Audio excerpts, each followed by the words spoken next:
नमस्कार, मैं स्वीटी और आप देख रहे हैं एनबीसी 24। बिहार के उप मुख्यमंत्री सम्राट चौधरी का बिहार के सीएम बनने का सपना चकनाचूर हो गया। अब आप सोच रहे हैं कि ऐसा हम किस लिए कह रहे हैं।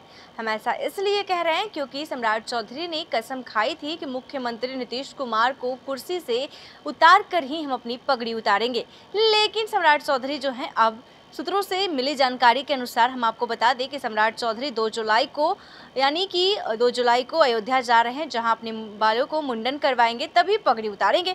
आपको बता दें कि जिस तरीके से मुख्यमंत्री नीतीश कुमार की कुर्सी से उतारकर सम्राट चौधरी ने कहा था कि हम अपनी पगड़ी उतारेंगे, लेकिन इनका ये सपना परमानेंटली चकनाचूर हो गया है। लिहाजा अब पगड़ी उतारने की तारीख तय कर ली है। सम्राट चौधरी अयोध्या जा रहे हैं, जहाँ राम मंदिर में अपना मुंडन कराकर पगड़ी उतारेंगे। बीजेपी सूत्रों से मिली जानकारी के मुताबिक सम्राट चौधरी 2 जुलाई को अयोध्या जा रहे हैं। अयोध्या में वो राम मंदिर में पूजा करने के साथ ही अपना मुंडन कराएंगे और फिर अपनी पगड़ी उतारेंगे। सम्राट चौधरी के करीबियों ने इसकी पुष्टि की है कि वो 2 जुलाई को अयोध्या जा रहे हैं। बता दें कि सम्राट चौधरी ने नीतीश कुमार को सीएम की कुर्सी से हटाने के बाद अपनी पगड़ी खोलने की कसम तब खाई थी जब बिहार में जदयू और राजद की सरकार थी। लेकिन इसी साल की शुरुआत में नीतीश कुमार ने पाला बदला और बीजेपी के साथ चले आए थे। तभी सम्राट चौधरी ने सवाल पूछा गया था कि नीतीश को सीएम की कुर्सी से हटाने के उनके कसम का क्या हुआ। तब सम्राट चौधरी ने कहा था कि वो पार्टी के लिए अपनी कसम तोड़ रहे हैं और भगवान राम के चरणों में अपने बाल और पगड़ी समर्पित कर देंगे।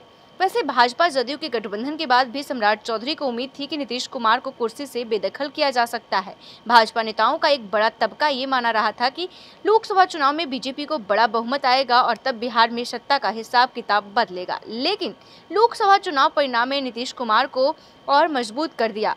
अब बीजेपी को केंद्र में अपनी सरकार चलाने के लिए नीतीश कुमार की पार्टी के 12 सांसदों की जरूरत है। लिहाजा बिहार में सत्ता परिवर्तन के ख्वाब टूट गए।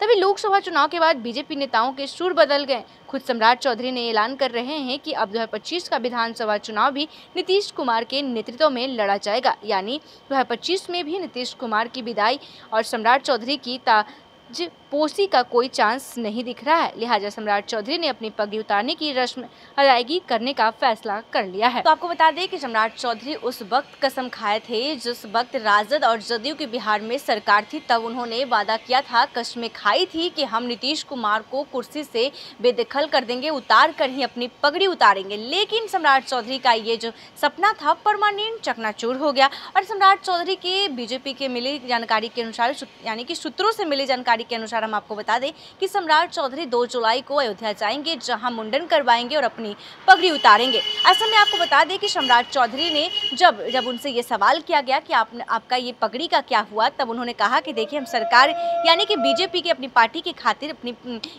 ये जो कस्में खाए थे उसे तोड़ते हैं और अपनी पार्टी के लिए समर्पित करते हैं। और इससे पगड़ी को जाकर हम अयोध्या में यानी कि राम मंदिर में जाकर मुंडन करवाएंगे और अपनी पगड़ी उतारेंगे, क्योंकि नीतीश कुमार जो हैं उन्हीं के नेतृत्व में बिहार में विधानसभा यानी 2025 विधानसभा चुनाव भी होंगे और उन्हीं के नेतृत्व में होगा। हम लोग सब मिलकर चुनाव लड़ेंगे, क्योंकि 12 सांसदों की जरूरत पड़ी है बीजेपी को अपनी बहुमत साबित करने के लिए, क्योंकि कहीं ना कहीं बीजेपी अपनी दम पर बहुमत नहीं बना पाई। उन्हें नीतीश कुमार की सहायता लेनी ही पड़ी है, क्योंकि 12 सांसद का जो बीजेपी जो है वो ली है। ऐसे तमाम खबरों के लिए देखते रहे एनबीसी 24। धन्यवाद।